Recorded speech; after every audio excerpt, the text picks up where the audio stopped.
오늘도 우리가 이 말씀을 통해서 육체의 강건함이 없고 또 영적으로 충만함이 없는 그래서 이 세상에서 우리가 승리할 수 있는 우리 모두가 되기를 예수 이름으로 축복합니다.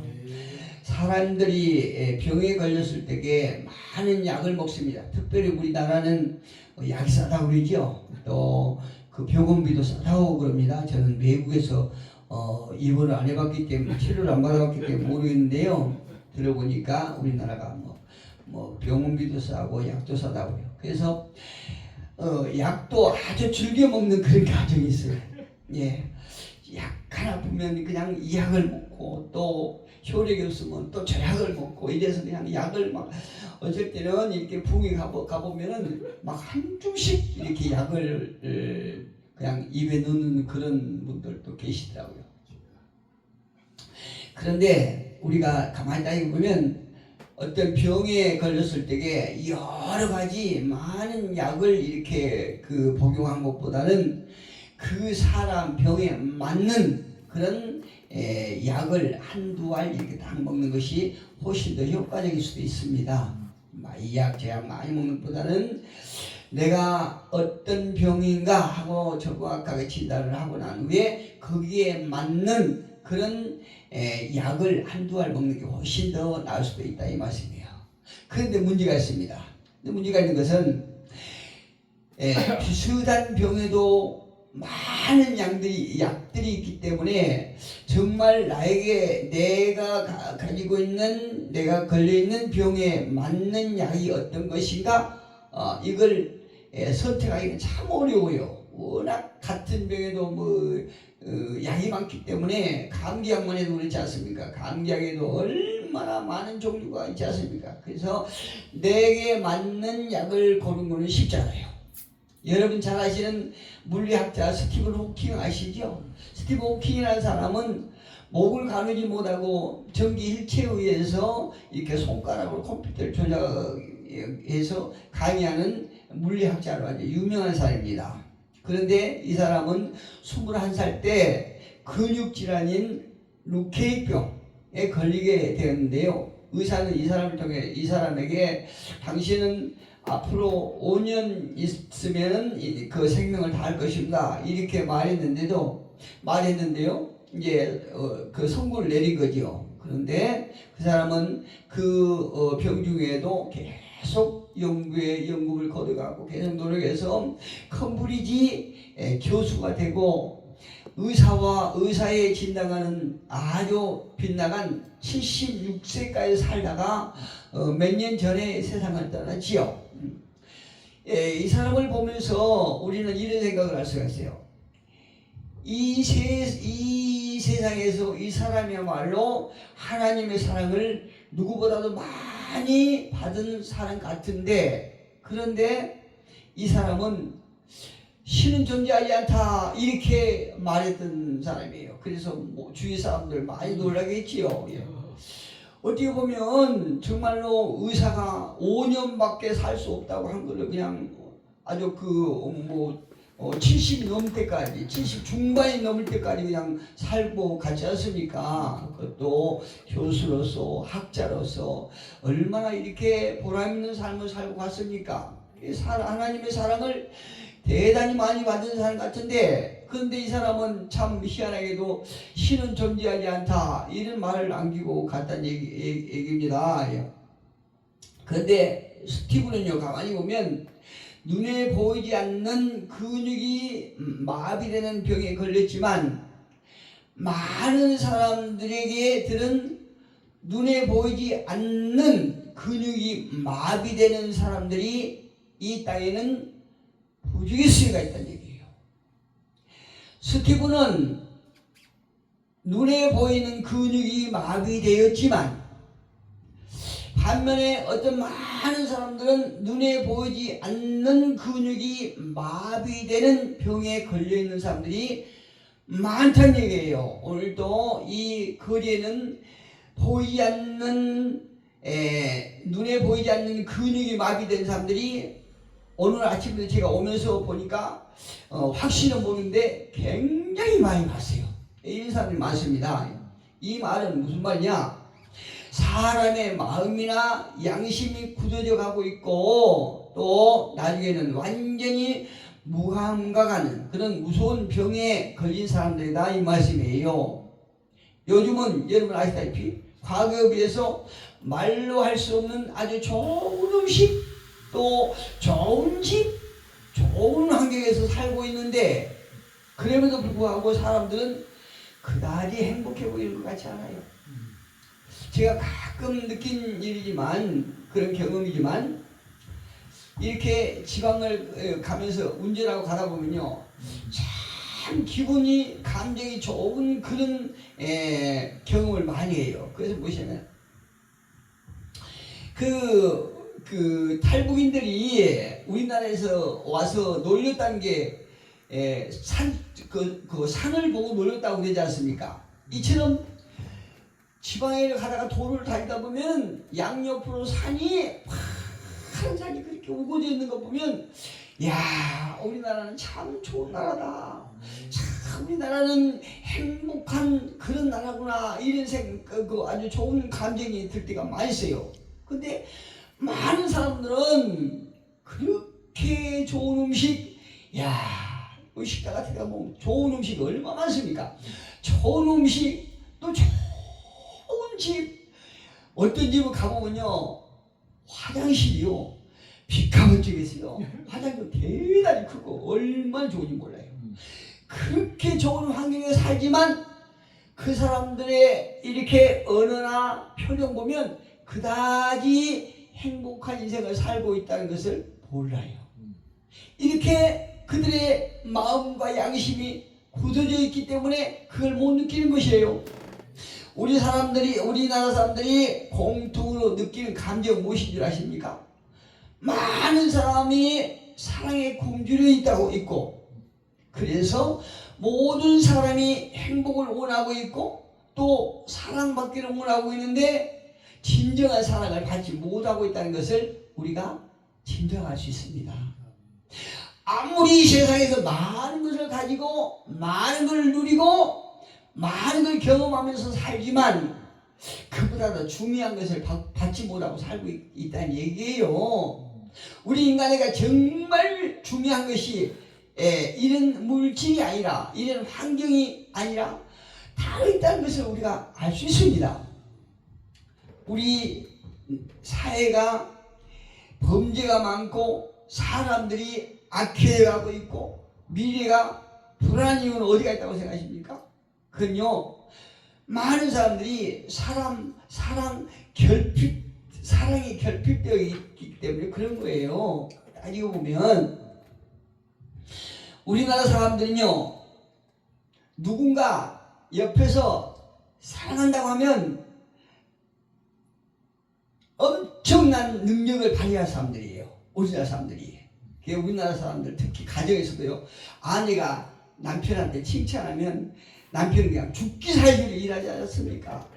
또 그 사랑이 얼마나 중요하면 고래도 숨다고 그러지 않습니까? 근데 저 역시도요 사랑의 표현을 하는 것이 굉장히 서투릅니다. 이게 궁색이에요. 사랑의 표현을 하는 것이 물론 내면에는 그 사랑의 감정이 있지만 표현하는 것이 굉장히 서툴다는 거죠. 근데 우리나라 사람들 가만히 보면은 뭔가 이렇게 잘한다고 하면은 난리는 사람들이에요. 특히 우리나라 사람들 특징이 뭔지 아십니까? 한 번 한다고 하면은 하고야 많은 사람들이거든요. 어떤 일인데 하늘에 별을 따겠다 그러면 별 따올 사람들이에요. 우리나라 사람들이 이렇게 대단한 사람들이거든요. 그런데 그 반면에 개판 치기 시작하면은 억만진창으로 사는 사람들이 또 많이 있어요. 이렇게 아니 우리나라 사람들의 다 특징이 참 희한하더라고요. 그런데 오늘 놀라운 일이 생긴 것입니다. 우리 본문 한번 보겠습니다. 본문 16절 보니까 하나님이 세상을 이처럼 사랑하사 독생자를 주셨으니 이는 그를 믿는 자마다 멸망하지 않고 영생을 얻게 하리라. 하나님이 저와 여러분을 사랑하신다 라고 이렇게 말씀하여요. 이게 까무라칠 정도로 대단히 놀란 일입니다. 하나님이 우리 인간을 사랑하신다는 것, 사실 하나님이 우리를 사랑하신다는 이야기는 믿어지지 않는 얘기거든요. 이게 하나님께 이 천지 만물을 창조하시고 이 세상을 섭리하고 계시는 우리 하나님께서 참 보잘것없고 악하고 부패된 인간을 사랑하신다는 것은요 정말 믿어지지 않아요? 그런데 그 사랑을 체험한 사람들이 있다는 얘기예요.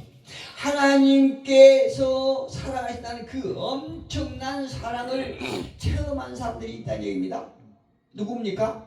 가난에 빠져 있고 병에 걸려 있고 죄라고 하는 억눌림 속에 있는 사람에게 누군가가 찾아와서 하나님이 너를 사랑하셔서 외아들을 보내셔서 너를 대신해서 죽겠다라고 말씀하고 계신 것이 오늘 본문에 보니까 지금까지 살아오면서 사랑한다는 말을 들어본 적이 없는데 하나님이 너를 너무나 사랑한다고 이렇게 말씀하시고 그 사랑의 하나님께서 우리를 얼마나 사랑하셨기에 독생자를 보내시고 그 아들을 통해서 너를 구원해 주시겠다고 하는 말을 들었을 때 이상하게도 이 말이 믿어지고 마음이 뜨거워지고 이상한 영이 임하는 체험을 하게 됐다는 얘기예요. 하나님이 세상을 이처럼 사랑하사 독생자를 주셨으니 이렇게 말씀합니다. 하나님께서 이 세상을 너무나 사랑하셔서 독생자를 주셨다는 거예요. 누굴 위해서? 가난에 빠져있고 병에 걸려있는 사람들 위해서. 누굴 위해서요? 죄라고 하는 억눌림 속에 있는 사람들에게 찾아오셔서 내가 너를 사랑한다 이렇게 말씀하고 계신다는 거죠. 아마도 우리가 가장 중요하다고 생각하는 것은 인생의 성공일 것입니다. 성공의 기준, 성공의 개념이 다르지만 그럼에도 불구하고 우리가 중요하다고 생각한 것이 인생 성공이라고 생각해요. 교회에서도요 인생 성공을 말할 적에 무엇을 얼마나 소유했느냐, 어떤 세상에서 직함을 가졌느냐, 얼마만큼 다른 사람의 어떤 소망이 되느냐, 로망이 되느냐, 이것이 성공의 이게 척도라고 할 수 있습니다. 그래서 성공에서 높은 자리에 올라가든지 아니면 유명해든지 아니면 돈을 많이 벌든지 해야 사람들의 존경과 관심을 받게 되고 다른 사람들에게 영향력을 끼치게 될 것이다 이렇게 생각하기 때문에 그렇습니다. 그런데 여러분 솔직히 말씀드려서 우리가 돈이 많고 높은 자리가 있고 어떤 세상에서 우러러보는 성공했다고 하는 사람들이 다른 사람들에게 영향력을 꼭 끼친다는 그런 법을 보셨습니까? 저는 그렇지 않아요. 여러분 우리가 다 알다시피 정치하는 국회의원들 대단한 사람들 아닙니까? 자기네들이 그렇잖아요. 자기네 입으로 나는 국민들을 대표하는 사람이라고. 그런데 그들 하는 행위를 보십시오. 야, 참 이렇게 예수 안에서 평안을 누리다가 정치하는 사람들 생각하면은 그냥 평안치 않고 진도가 막 나오는 경우가 많았어요. 저는 솔직히 이 나라 정치하는 사람들 보면 어떻게 저렇게 국민들을 이용해서 자기 밥그릇 챙기면서 어떻게 저렇게 못된 짓을 다 골라서 할까 이러면서 오히려 막 스트레스 받을 때가 있거든요. 그렇게 하지 말아야 되는데 예수 안에서는 늘 평안을 누리고 또 기쁨이 있다가 즐거움이 있다가 정치하는 사람 생각하면은 그 평안이 그냥 분노로 바뀌고 그냥 스트레스로 이렇게 바뀔 때가 많다는 얘기예요. 그런데 사람들은요 열심히 공부하고 노력해서 성공을 했을 때 과연 마음의 만족을 느낄까요? 정치하는 사람들 보십시오. 많은 것을 누리고 좀 부자로 사는 사람들 그들이 과연 만족을 느끼는가 이 말씀이에요. 그런데 대부분 보면 그들 삶을 보면 만족을 느끼지 못하는 사람들이 대부분인 것 같아요. 우리 모두가 알아야 할 것 한 가지는 우리 반드시 기억하셔야 될 것이 있는데 인간에게 성공보다 더 중요한 것은 바로 나 자신은 누구인가를 아는 것이고 그래서 소중한 나를 찾는 것입니다. 아멘. 우리가 무엇을 얼마나 소유했고 내가 어떤 자리를 차지했고 이것도 중요하지만 그럼에도 불구하고 우리가 그보다 더 중요한 것은 내 자신을 알아야 되는 거예요. 내 정체성을 알아야 되는 거예요.